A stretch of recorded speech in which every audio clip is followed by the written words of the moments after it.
ఎన్నికల మేనిఫెస్టోలో చెప్పారు 2022 వరకు భారతదేశంలో ఉన్న పేదోళ్లకు 100% ఇండ్లు కట్టిస్తాం.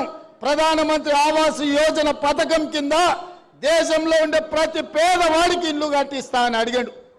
నేను ఇవాళ సూటిగా కిషన్ రెడ్డి గారిని, ఆయన డాక్టర్ లక్ష్మణ్ను నేను అడుగుతున్న ఈ వేదిక మీద నుంచి మీడియా మిత్రుల సాక్షిగా, ఈటెల రాజేందర్ని అడుగుతున్నా, ప్రధానమంత్రి ఆవాస్ యోజన కింద తెలంగాణ రాష్ట్రంలో మీరు ఏడ ఇల్లు కట్టించినో చూపిస్తురండి. మీరు ఏడ ఇల్లు కట్టిస్తే ఆ ఊర్లో ఒక్క ఓటు కూడా మేము అడగం. ఆ ఓట్లన్నీ మీరే వేసుకోండి. మీ ఎన్నికల మేనిఫెస్టోలో లేదా 2022 వరకు ప్రతి పేదవాడికి ఇల్లు ఇస్తామన్న మాట వాస్తవం కాదా? తెలంగాణ రాష్ట్రంలో బీజేపీ ఎన్ని ఇల్లు ఇచ్చిందో ఇవాళ సమాధానం చెప్పాలి ఓట్లు అడగనికి వస్తే. అదేవిధంగా బీజేపీ నాయకుడు నరేంద్ర మోడీ గారు